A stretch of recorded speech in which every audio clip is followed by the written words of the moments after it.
without further delay, we shall begin. Rut Perek Aleph, Pasuk Aleph. Let's see what we can get done today. I don't know if we can get done the whole Perek. It'd be great if we can get done the whole Perek. There's 4 prakim, 4 chapters, but we'll do what we can. The Megillah begins, Vayhi bime shefot hashofetim.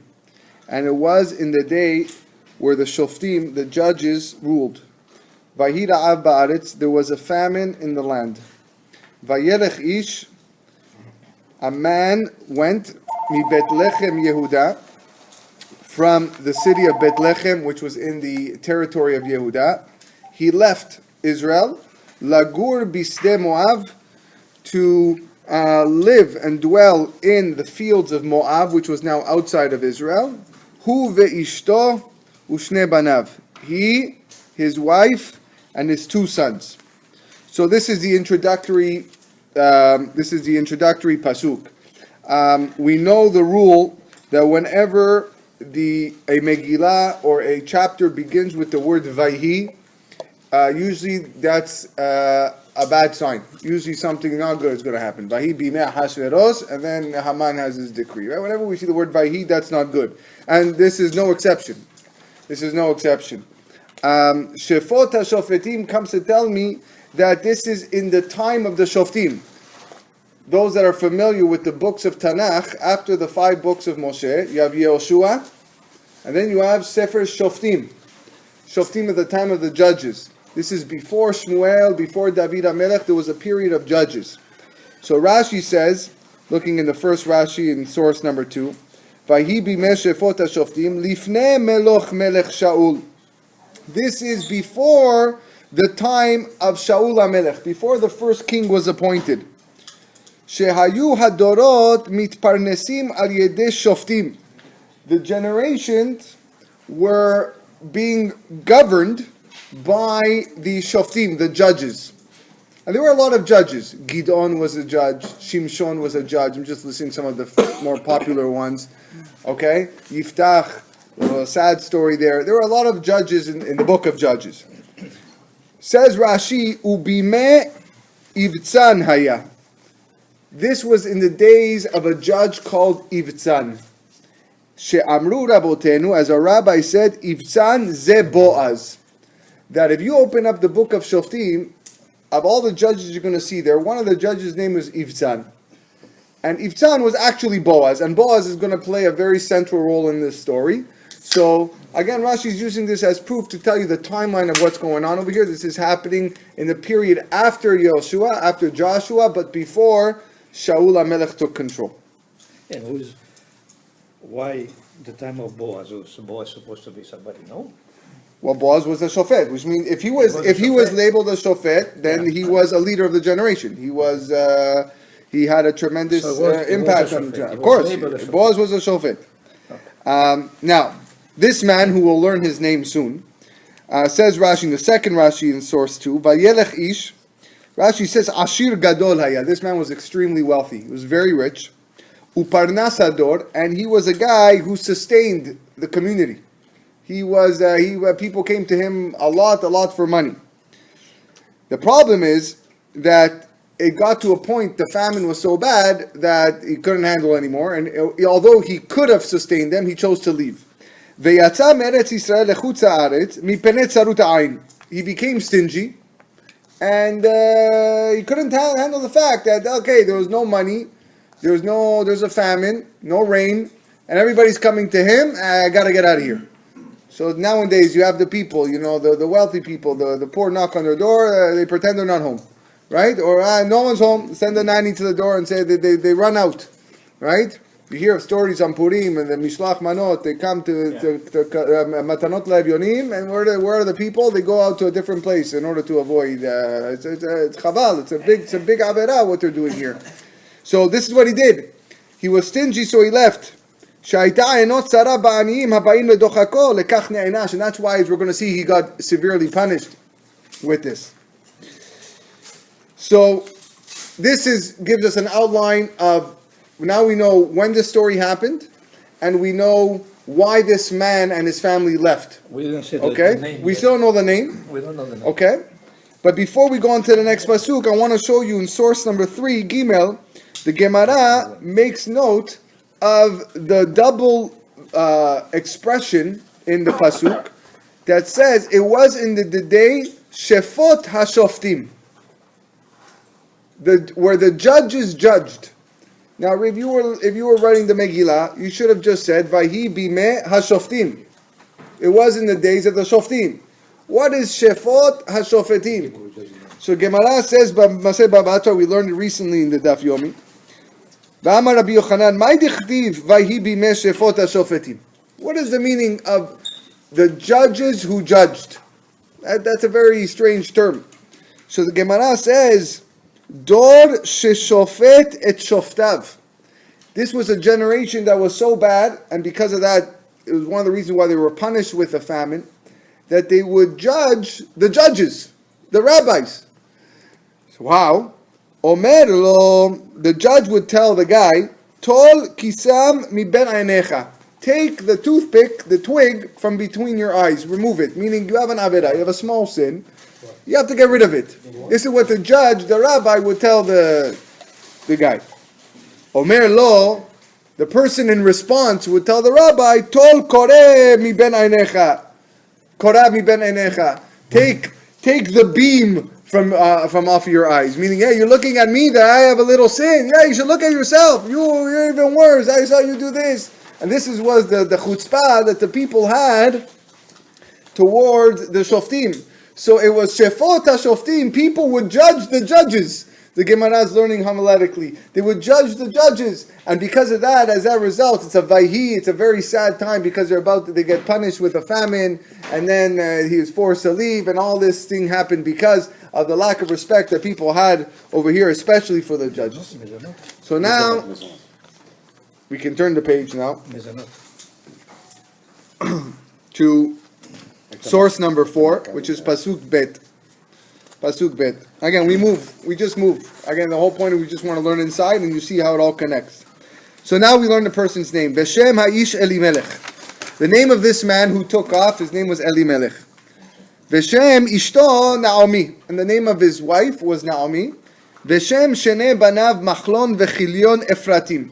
And the name of his sons were Machlon and Chilion, who were Efratim. On a simple level means they were from Ephraim. But we're going to see that may not necessarily mean that. Mi Bet Lechem Yehuda, from the city of Bet Lechem in Yehuda, Vayavo Sedeh Moab, they came to the fields of Moab, Vayihu Sham. And they were over there. Rashi here in source number 5 says, what does it mean Ephratim? So one explanation is they were Chashuvim. These people were very important people. They were dignified individuals. Where they came from, they were very much well respected. And they were counted upon to lead.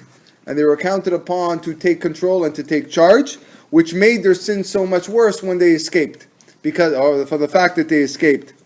And Rashi proves this because he says, Ra'ach hashivuto, you can look how important they were. Shehareh hesi eglon melech Moab et pito lemachlon. That one of the wife of Machlon was the daughter, as we're going to learn, was the daughter of Eglon, the king of Moab. Right? Bito.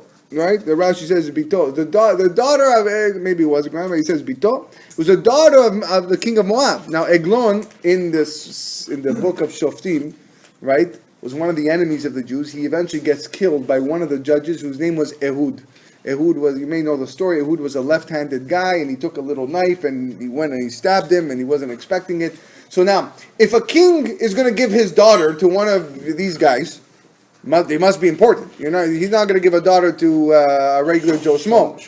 All right, no cholo imolo. Now, so they must be important people, which also, unfortunately, teaches us that these people that were Jews married goyot, which was a different problem. Who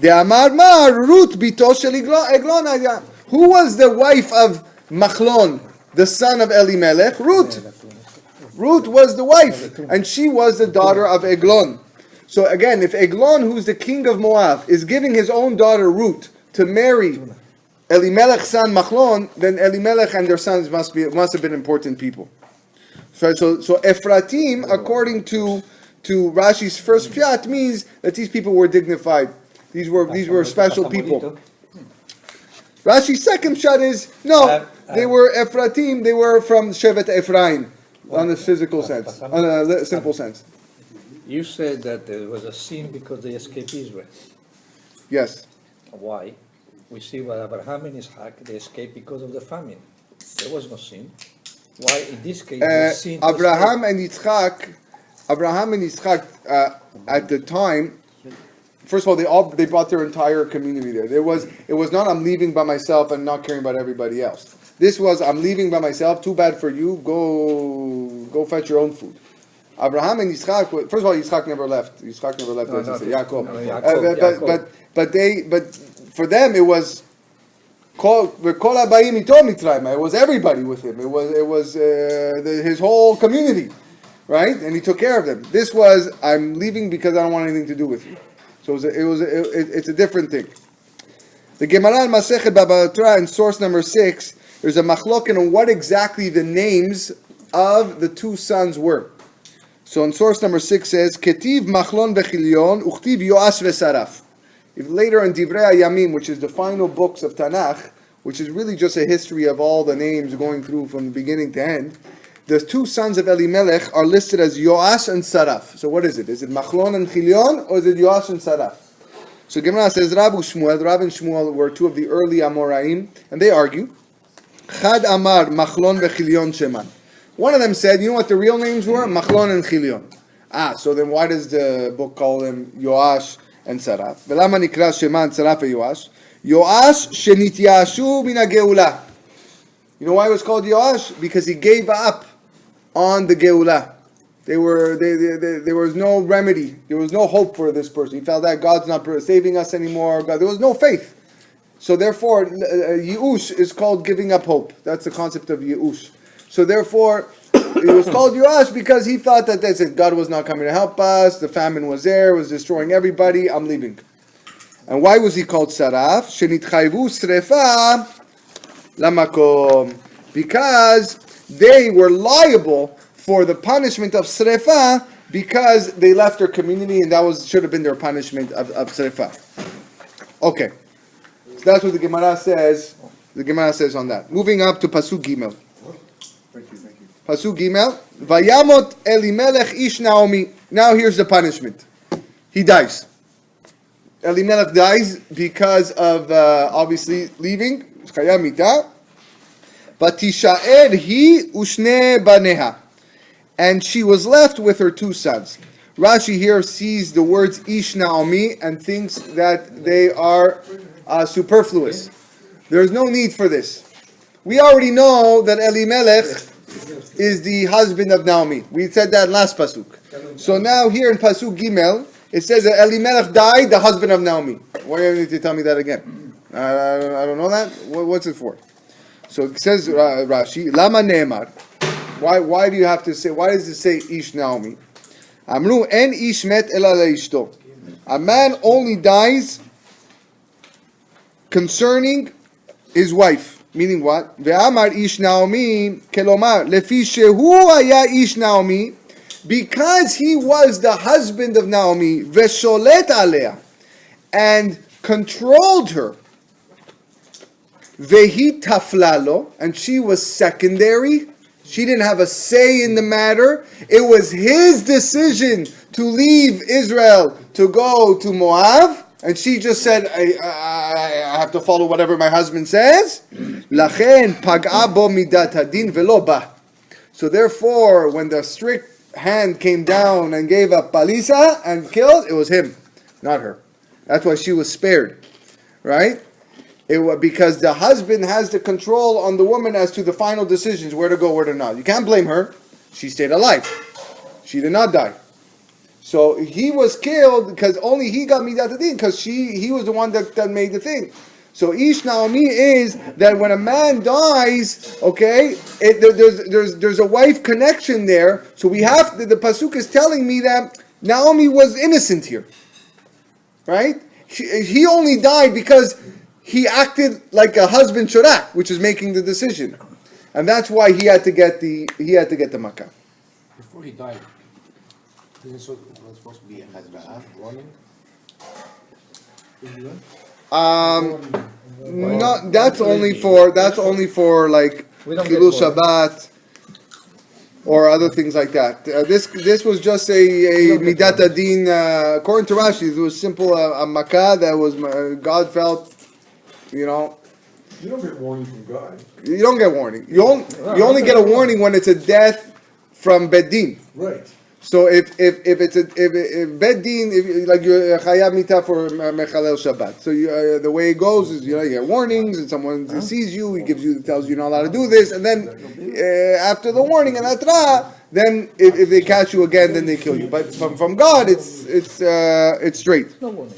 So source number 10 is really in the wrong spot. Should have been later on. So we're just going to move on to source 10, which is Pasuk Dalet. 1 second. Yes, go ahead. We talked about that every man is to die. Yeah. But for all we know, maybe Naomi didn't even want to go to Moab. From what it seems like, she did not want to go. Exactly. That she was actually just following her husband. Right. In fact, we're going to learn later in the Perek that when she goes back, as we're going to see, she even kind of went back to her own field that she once owned in Eretz Israel. Okay, so it seems that Elimelech's sin was leaving the land, and he got punished. Pasuk Daled explains the sin of the children. Says Pasuk Daled, source number 10. Vaisu lahem nashim Moaviyot. These two children married Moavite women. Shem ha'achat Orpa. One of them was named Orpa. Veshem ha'shenit Rut. And the second one was named Rut. Vayeshevu sham ke'eser shanim. And they dwelled in Moab, outside of Israel, for 10 years. Now this 10 years... After the death, yeah. After Elimelech died, they lived there for 10 years. Now, this 10 years is going to come back later on, as we're going to see.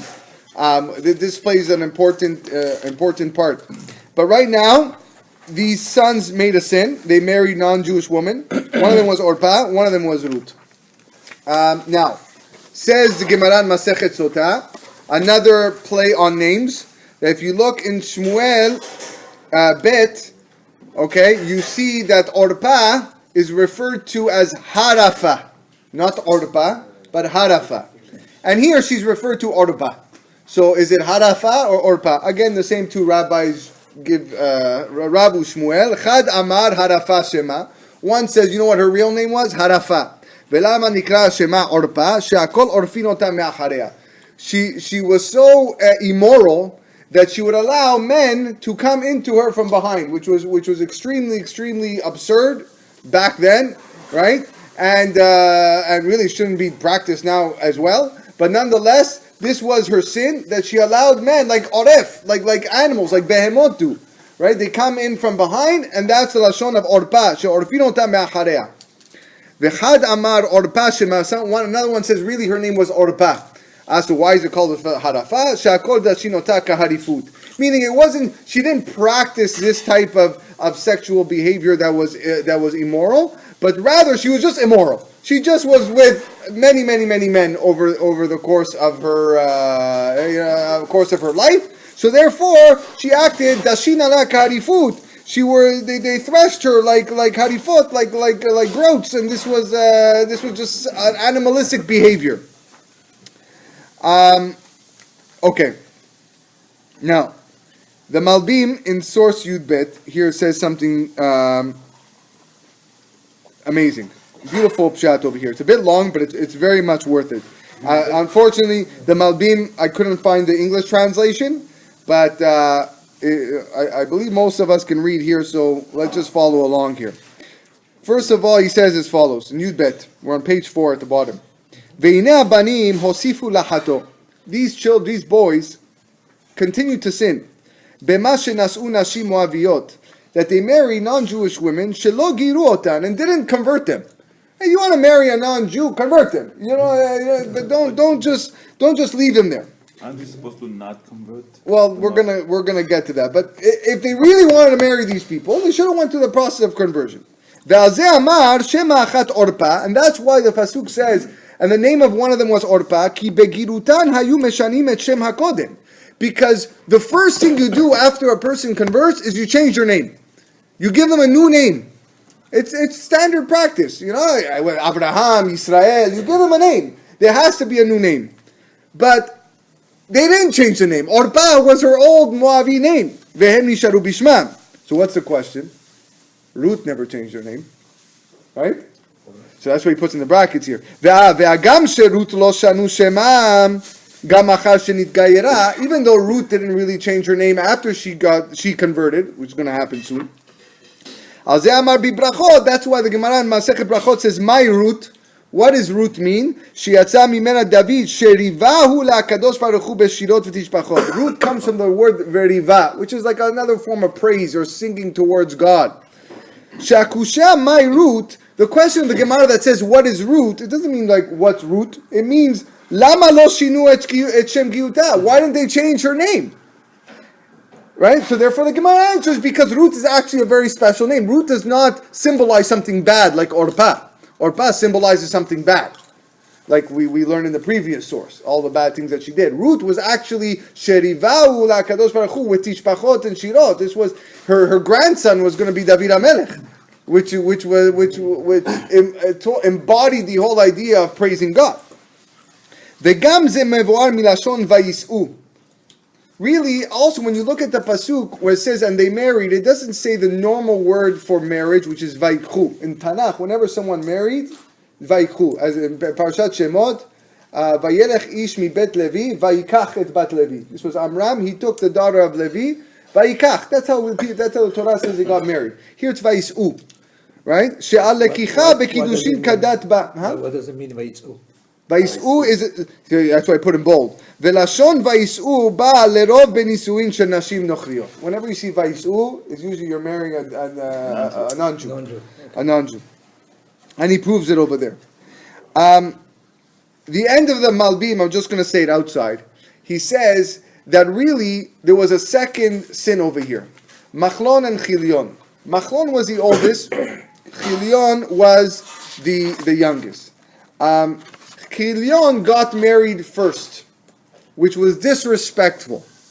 Chilion got married to Orpa, and he should have waited, the Malbim says, for his older brother.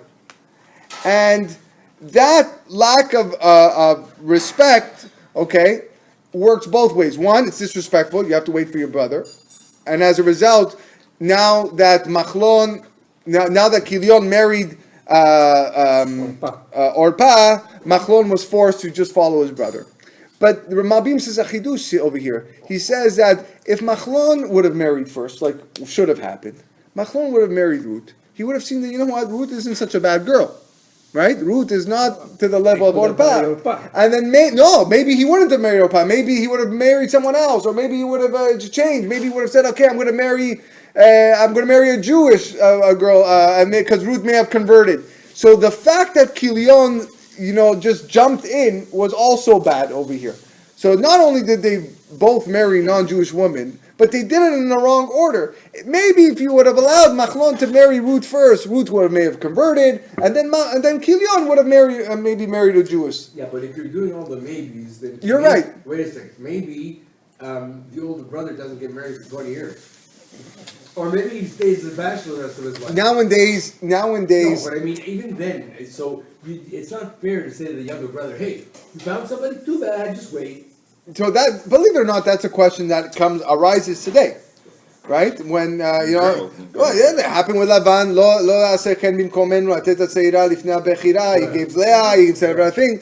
So it was a very serious thing back then. That also for boys. It seems like it. The oldest marries first, and you gotta wait. And nowadays, whoever comes, whoever's going to go back. I don't know. I can understand. Okay, there's soup, so give the older brother the soup. But to wait for him to get married, I think to a certain extent, right? The guy again, like he says, the guy's gonna go to, not gonna wait till he's 50 years old to, hey, my brother's, I'm stuck An here. old man, right? You still have to ask for permission from the other guy. Yeah, Or else- you have to ask permission as well. So now, and this makes sense. This makes sense if you look in source number 13, which is Pasukei, Vayamutu gam shnehem. Now these two also died, Machlon vechilion. Vatishaer ha'isha mishnei yaradea u'meisha. Now the woman was left without her sons and without her husbands. And the Malbim says, Lachen, and this is source Yudalid 14, Lachen ne'enshu gam hema. Now they both died, because we know their sin that they both married non-Jewish women. U'machlon met techila, kodem kilion. Machlon died first. Ki haya lo limchot beyad achiv hatza'ir. He should have protested when his younger brother got married first. He says, hey, what are you doing? That's wrong. You have to wait for me. After that, he died early? Umet be'ad avono ube'ad shelo micha be'achiv. So he says he died because, one, he sinned, he married a non-Jewish woman and he didn't convert her, and he should have protested. So obviously the main sin is you married a non-Jewish woman. That's for sure the main sin. And the fact that you didn't protest, so that's why he died first. The Pasuk lists him first. V'chazal amru she'amar milat gam. The Malbim says, what does it mean gam shnehem? Should have said vayamutu shenehem. They died. Both of them died. But gam shenehem also. Like the father. The word gam shetchila yarad mamonam netimyon. Because the first thing that happened is that they lost all their money. That was their first punishment. Ve'achar kach metu. This is the warning you were talking about, Sam. This is the warning. Ve'achar kach metu. And then they died. Ki en bal harachamim pogea benefashot tehila. When you do something wrong, God gives you signs first.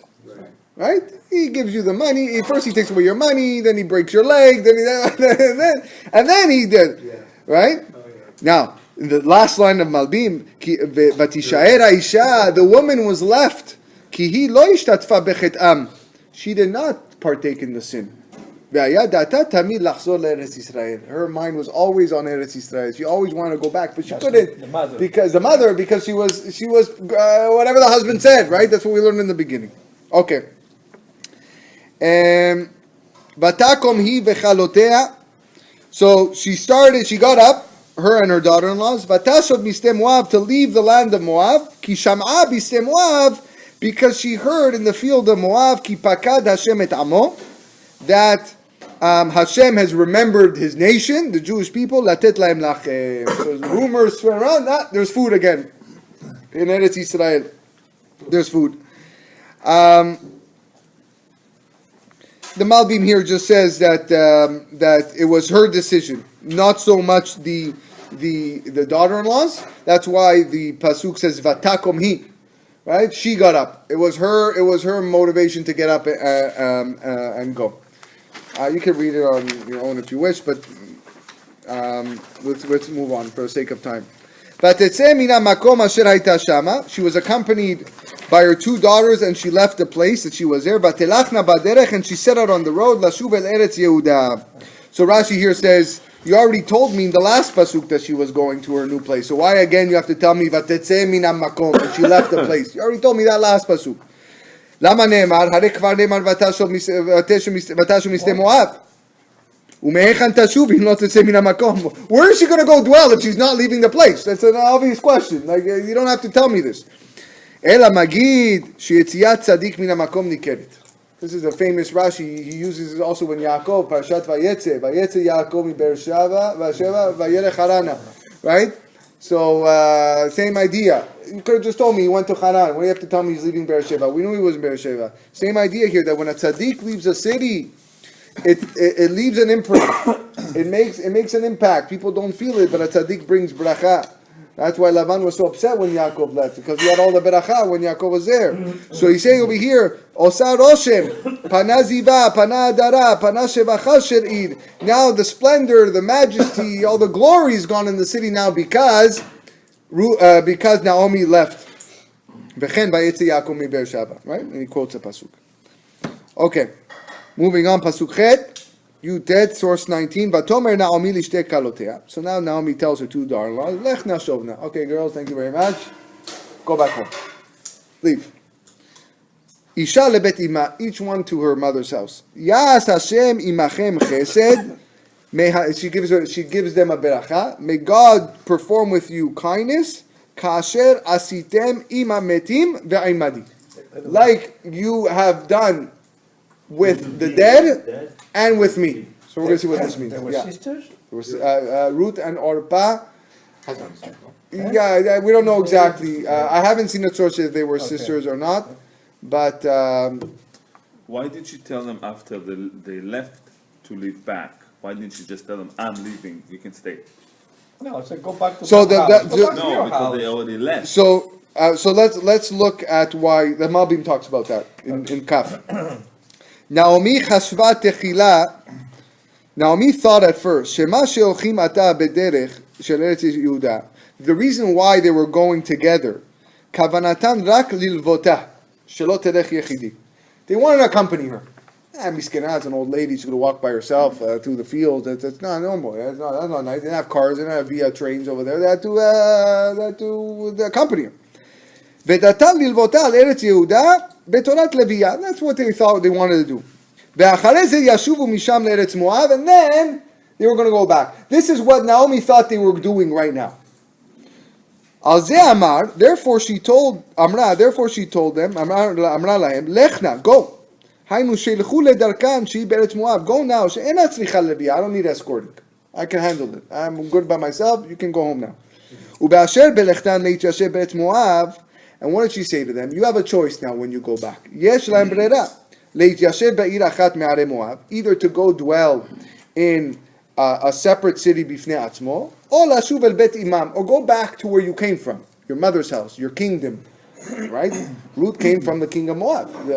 So where do I go? Amra, so she said, Atzata shovna isha lebet ima. My advice, go back to your mother's house. Go back to where you really came from. Don't settle in another place. Shekemo shedevaktem bi, just like you glued to me, you stuck to me, haiti lachen ke'em tov yoter shetashuvu leimachen amitit. Just like you treated me as your mother and you stuck to me, you respected me, go back to your own mother and do the same. עתה פרשה דבריה נגד מה שכתוב לכנה, היינו שלא יתלבטו, they did not hesitate בדרך רחוקה כדי ללוותה. Okay, fine. Now, that explains the first part of the pasuk.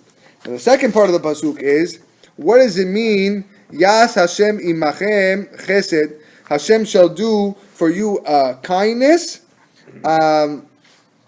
like you did for the deceased and for me.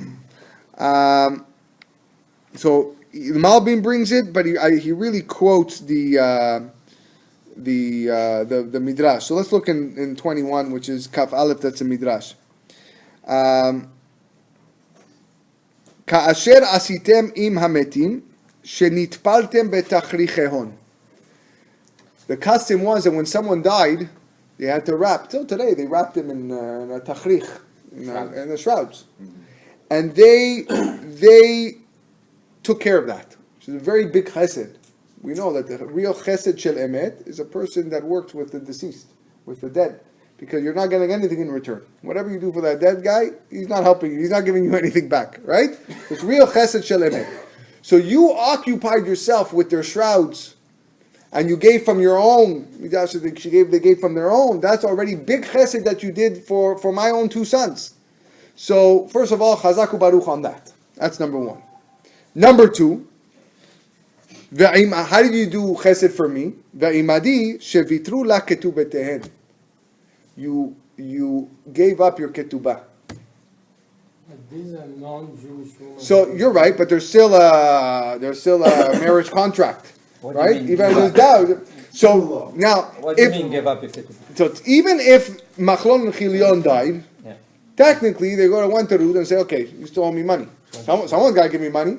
Right, there's still ketubah for something. He's got to get an inheritance of some sort. So they gave it up. They didn't want to take away from the little that Naomi had left. So that was how they did chesed with her. But we are told that they lost all the money, so there was nothing. Well, okay, they could have still demanded. They could have still said, "I'm going to go follow you, and I'm going to take what you have." So that's the tremendous chesed. So she gave them a beracha that just like you did chesed for me, Hakadosh Baruch Hu should do the same chesed for you. And the midrash has a beautiful ending here in the end of 21. Amar Rabbi Zaira, Megilah zu, this Megillah, this story of Ruth, en ba lo tuma velo tahara. There's no laws of purity and impurities. Lo yisur velo heter, of what's permissible and what's not. Lama nichteva? Why is this Megillah for? Lelamedcha kama sachar tov legomle hasadim. How much good reward you get for being a gomel hasad, for performing kindness. That's the whole, really, according to Rabbi Zaira, why we're learning this. Which is also apropos to the time that we're in now between Pesach and Shavuot, which need to increase our derech eretz and our midot and our characteristics. That's really what this is for.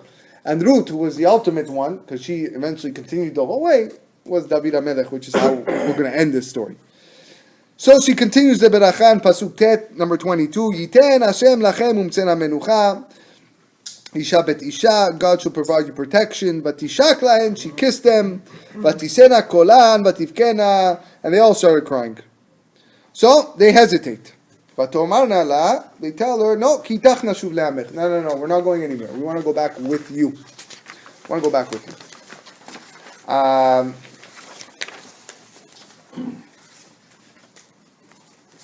Let's skip that Malbim over here. Just because I'm looking at the clock and I want to get some stuff done.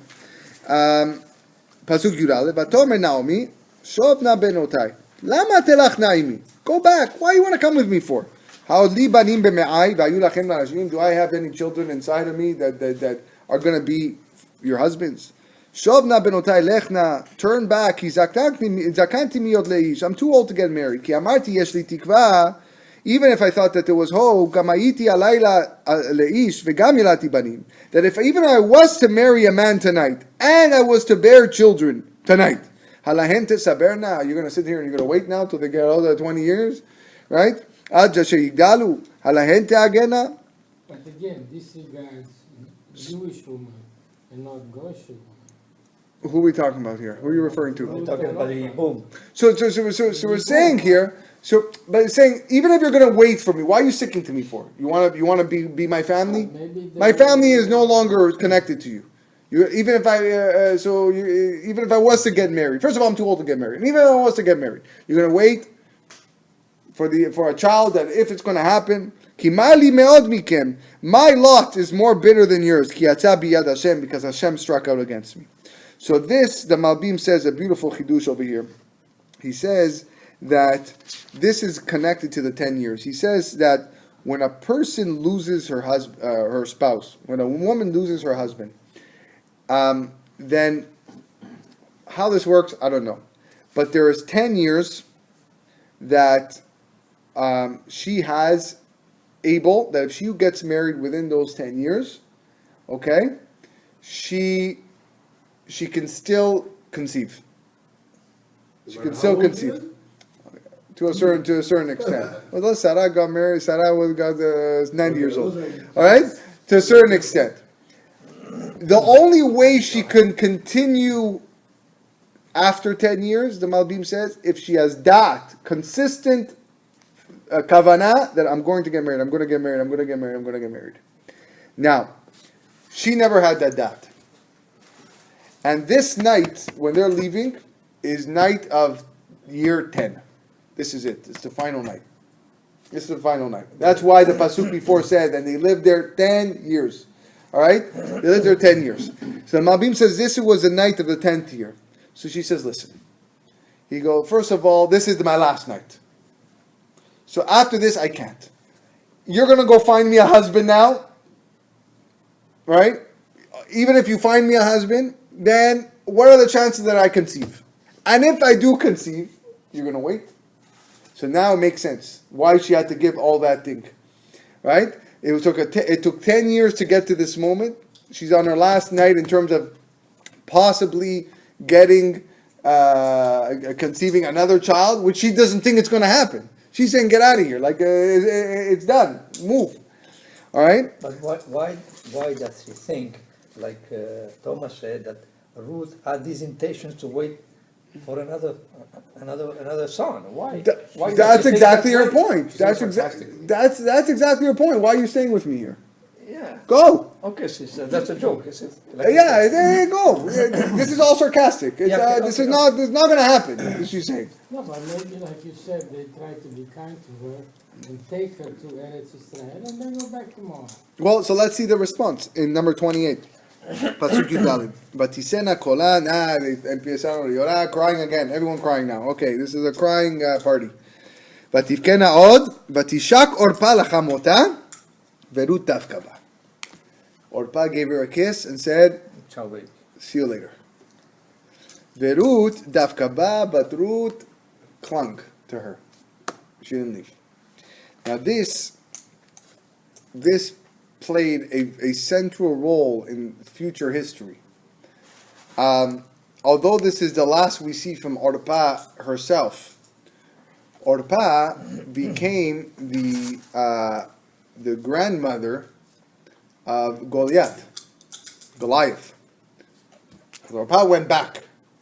She went back, right? Married to a Plishti, and eventually Goliath came from here. And the Gemara in Masechet Sotah says, Amar Rabbi Yitzchak, third line of number 29, explaining the pasuk of Orpa kissed her mother-in-law and Ruth clung to her. Amar Rabbi Yitzchak, Amar HaKadosh Baruch Hu, Yavou b'nei haneshuka ve'iplu beyad b'nei hadevuka. Let the son of the kisser fall into the hands of the clinger. Because Goliath was going to fall into the hands of David. Yeah. So although, They were cousins. they were, and this came later on. The fact that Ruth clung to her was a reward that David was going to destroy Goliath. However, there was a reward for what Orpa did. Because, says the Gemara, Darash Rabba, Bischar arba demaot sheorida Orpa al chamota, because of the 4 tears that Orpa shed on her mother-in-law, Zachta biyatzu mimena arba giborim. She had 4 extremely strong men from her. So we see that they got there was a little bit of reward. Just for crying. Just God provides reward to anybody. To anybody. They say, I read a beautiful. I know this is going off topic. Maybe no. You know what? We're going to continue, but remind me after we finish the shiur. Come back to you. I'm counting on you. I read a beautiful hidush today. Anyways, I just don't want to get off topic. So the Malbim says in number 30, Lamed Batishak Orpaz Neshika Sheperishu. This was a kiss of bye bye. I'm leaving you. I'm separating. Ki lo kivna rak ela mo'id. The Malbim says Orpa was only in it for the benefits. She was only in it for, let me see what I can get. Verut shekavanata haya mipnei hatov. Ruth was in it for the good. Davkaba. So she clung to things. So there's a big difference over here. So Vatomer, Pasuk Tedvav, number 31, Vatomer, Hine Shava Yevimtech. Naomi tells Ruth, your sister-in-law is going, go follow her. Shava Yevimtech elama vel Elohea, Shuvi achare Yevimtech. Look, she's going back to her nation, to her gods. She's going back to her gods. Go after her. That's it. Go. What are you doing over here? The Rabag says, Zeleot shekvar nitpareda kodem ze me Elohea. So Rabag says, we see from here that Ruth already kind of left her old gods. Right? Because Naomi's telling, look, now, your sister-in-law is going back to her gods. Go with her. So we see from here, this is a little sign that Ruth already has started to leave her old deities and now is attaching herself to Yadut. Vatomer Ruth, the famous pasuk, two pesukim. Vatomer Ruth, al tifga'i bi le'ozvech lashuv me'acharayich. Do not urge me to leave you and to turn back from you. Ki el asher telechi elech. Wherever you go, I will go. Ubasher talini alin. Wherever you sleep, I will sleep. Amech ami. Your nation is my nation. Ve'elohayich Elohai. And your God is my God. Ba'asher tamuti amut. Where you die, I will die. This is source 34. V'sham mekaver, and that's where I will be buried. Ko yaseh Hashem li v'cho yosif. So what HaKadosh Baruch Hu shall do to me, he shall continue. Ki hamavet yafrid beni ubenech. The only thing that's going to separate me and you is death. This is the speech of all speeches. Yeah, this is the gerut. This is her official conversion. So Rashi here quotes a famous midrash. This is one of the more famous Rashis in Tanakh. Let's see over here, number 35, Lamed Hey.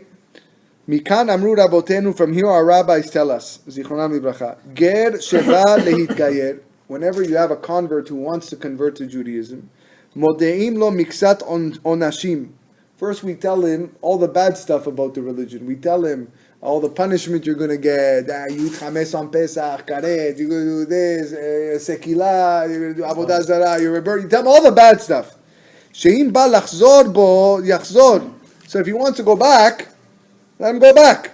Shemitoch devarim shel Rut, from the words of Rut, ata lomed she'amra la Naomi, that Naomi told her, asur lanu latzet chutz litchum b'Shabbat. So Naomi started learning Torah with her, because you want to join my religion. You know that on Shabbat you're not allowed to leave the city. You can't leave the borders of the city.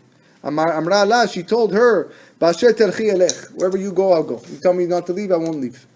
So then she continued, Asu lanu leitiyached nekeva im zachar she'ena isha. She told me, you're not allowed to be secluded with a man who's not your husband. That's a part of our religion. Amra la, Basher talini alin, wherever you sleep, I'll sleep. Whatever you tell me the laws. Imanu move. She continues, Naomi. Imanu muvdalim mish'ar amim. That our nation is different from the other nations. Beshesh meot u'shlosh esrei mitzvot. We have 613 mitzvot. Amech ami. She tells her, your nation is my nation. So she continues, Asur lanu avodat elilim. You're not allowed to have any avodah zarah. Elohai Elohai. Your God is my God. She continues, Arba mitot nimseru lebedin, right? Basher tamut yamu. So there's 4 mitot bedin, sekila, serefa, herek, vechenek, the 4 types of death. Says, however you die, I'll die. I'm good. And then she says, finally, shene kevarim nimseru lebedin, echad leniskalin venisrafin, vechad leneargim venechnakin. There's 2 different cemeteries. You have a cemetery for people that died from stoning and from burning, and you have a cemetery for people that were hung and beheaded. Amra la v'shamek kaved. And that's where I'll be buried. Like, whatever happens to me, I'm good. I'm here. I'm ready for your religion. The Ralbag says, number 36, Rotze lomar be'eretz Yisrael. What does it mean that wherever you die, I'll die, and that's where I'm going to get buried? Be'eretz Yisrael. I want to go to Israel. I want to die and be buried in Israel.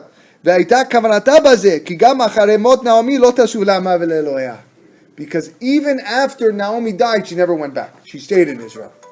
Right? So we see that that was her real intent. Number 37, Pasuk Yudchet says, when Naomi saw how determined she was to go, now she stopped. She stopped asking. And then Rashi says on here, Mikan amru en marbin alav ve'en medaktekin alav. That convert that wishes to convert, that you just bombarded him with a whole bunch of questions, and you see he's diligent and he doesn't want to move, then you leave him alone. Don't make his life. Don't sit there for 10 days bothering the heck out of him. No. Once you see that he is legit, then you leave him alone. Yeah. And that's what we learned from Naomi. She saw that Ruth was legit, and she stopped. She stopped. Arguing with her, and this halacha, this is brought down in the Rambam in Lametet, where we see why exactly do we. He brings examples from Shimshon and Shlomo HaMelech. You want to read it? Let's read it. It's a good Rambam in Lametet. Al ya'aleh adatcha sheshimshon hamoshiach Yisrael o Shlomo melech Yisrael shenikra yedid Hashem nasu nashim nochriyot v'geyutan. You read the story of Shimshon and you read the story of Shlomo HaMelech, and they're marrying people left and right from all different lands and all different countries. So if you get the wrong idea, you say, Shlomo. Now, would you chas v'shalom think that Shlomo HaMelech is going around marrying random people? No one would never cross their mind. So the Rambam addresses this. Elasod hadavar kachu. There's a secret. What were they doing? The Shimshon and Shlomo Melech. שהמצווה נכונה שיבוא גר או הגיורת להתגייר, בודקין אחריו.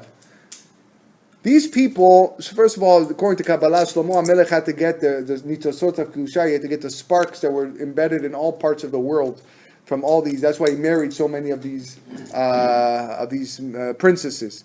All right, and he converted them, but he had to make sure to see if they were legit.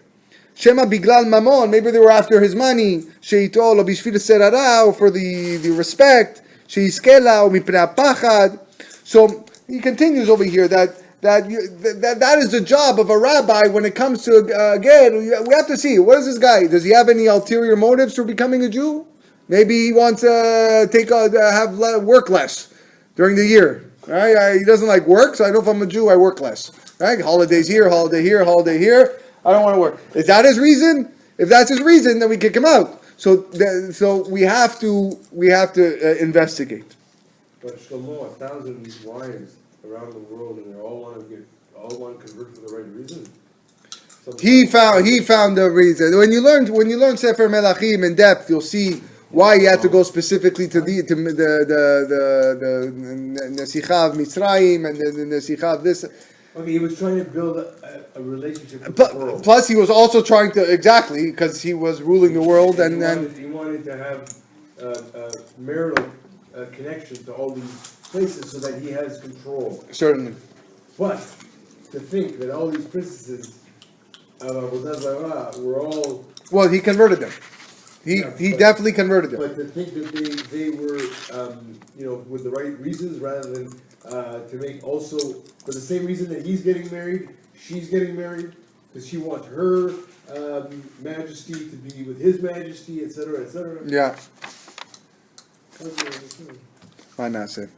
Okay, it's late. We've already reached the hour, but I think it's a good place to stop now. We did not reach the end of the Perek, but that's fine. So next week we'll finish this and we'll continue into the next set of sheets, which is Perek Bet. Certainly. Someone wants to say Kaddish? We have a Kaddish here? Kaddish, no Kaddish. רבי חניה בן הקשה מנצח הקדוש ברוך הוא זכו ישראל לפיך חיבה להם את המצוות שנאמר ועלי חפץ שמע צדקו יגדיר תורה וידיד